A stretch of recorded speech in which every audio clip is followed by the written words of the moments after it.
विभिन्न समाजों के नैतिक, व्यवहारिक और मानवीय गरिमा से परिपूर्ण जीवन का पाठ पढ़ाता आया है।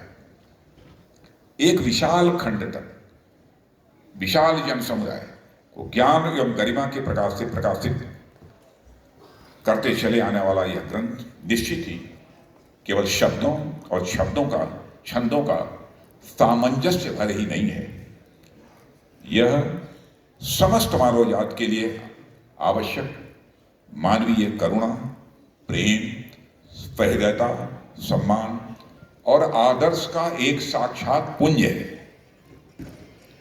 और यह कारण नहीं है कि भक्त नाभादास ने स्वामी तुलसीदास जी को कलिकाल का वाल्मीकि कहा था। प्रसिद्ध इतिहासकार स्मिथ, जिनका नाम आप सभी ने सुना होगा, तुलसीदास जी को अपने समय का सबसे महान व्यक्तित्व माना था। और प्रसिद्ध भाषाविद जॉर्ज ग्रियर्सन ने इन्हें बुद्ध देव के बाद सबसे बड़ा लोक नायक कहा था। इनके पीछे कारण था। कारण यह था कि श्री राम कथा को लोक मानस का अंग बनाने में जितना योगदान गोस्वामी तुलसीदास जी का रहा है, उसके पहले उतना बड़ा योगदान किसी कवि का नहीं रहा है। किसी समय महर्षि वाल्मीकि ने श्री राम जी की कृपा से राम कथा रूपी गंगा को स्वर्ग से उतारकर पृथ्वी पर लाने का कार्य किया था, पर देव भाषा संस्कृत में होने के कारण और लगातार बदलती जन भाषा के कारण राम कथा रूपी गंगा कुछ ऐसी सिमटती चली गई जैसे स्वर्ग से आने के बाद भी वह शिव जी की जटाओं में आसीन हो गई थी। पर गोस्वामी तुलसीदास जी ने राम कथा की उस पावन धारा को नई भाषा और शैली में आम जनमानस में प्रवाहित करने का भगीरथ कार्य किया। उन्होंने यह अनुभव किया कि अवधेश का सर्वाधिक सुंदर चित्रण अवधी भाषा में ही संभव है, और ऐसा कर उन्होंने स्वयं को लोकमानस के महाकवि के रूप में स्थापित कर दिया और जन सामान्य के द्वारा उन्हें एक महाकवि के रूप में मान्यता भी प्राप्त हो गई। अपनी भाषिक सरलता के कारण श्री रामचरितमानस आम जन में भी कर्म, भक्ति और उच्च जीवन दर्शन का समुचित प्रसार कर सकी है और उसमें सफल रही है। तुलसीदास जी की महानता का एक प्रमुख कारण यह है कि वे आम जन की भाषा का प्रयोग कर सीधा पाठकों के हृदय में उतर जाते हैं। इसका एक उदाहरण मैं आपके सामने यहां रखना चाहूंगा, और वह उदाहरण है अयोध्या कांड में।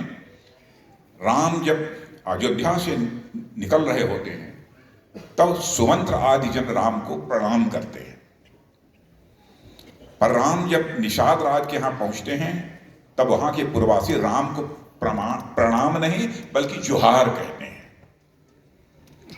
पुरजन करी जोहार उभर आए।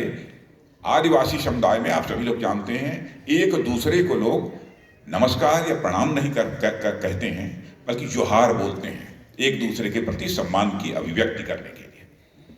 जोहार उनकी भाषा और संस्कृत की यह पहचान है। कहना मैं क्या चाहता हूं मित्रों कि तुलसीदास अगर लोगों के हृदय में विराजते हैं, तुलसी के राम अगर लोगों के हृदय में विराजते हैं, तो उसका एक बड़ा कारण है उनकी भाषा की पहचान और भाषा पर पकड़ है। आज श्री रामचरितमानस भारत की पहचान का एक कारण बना हुआ है, तो इसका एक प्रमुख कारण यह है कि श्री रामचरितमानस हमारे मानस की भाषा का ग्रंथ है। और जैसा कि आप सभी जानते हैं कि जन भाषा बदलते समय के साथ साथ परिवर्तनशील होती है, और मैं कह सकता हूं कि हमारे भटनागर जी ने भी नई रामचरितमानस को खड़ी बोली हिंदी में प्रस्तुत करके गोस्वामी जी की परंपरा को आगे बढ़ाने का गुरुतर कार्य किया है।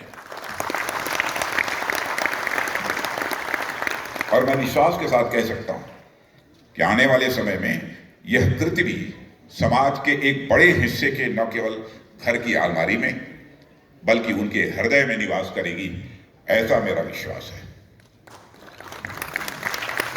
राम के स्वरूप का वर्णन करना स्वयं तुलसीदास अपने सामर्थ्य के बाहर की बात समझते हैं। वह लिखते हैं, मत यति नीच ऊंची रुचि आछी शही अमीय जग जुरई न छाछी। डॉक्टर भटनागर जी इसका अनुवाद कुछ इस तरह से करते हैं, उच्च रुचि, मत यति निम्न, छाछ न जुड़े अमृत पाने का मन। यानी मेरी बुद्धि तो इतनी सीमित है, पर मेरी रुचि, मेरी इच्छा इतनी बड़ी है कि मैं श्री राम जी का वर्णन करूं।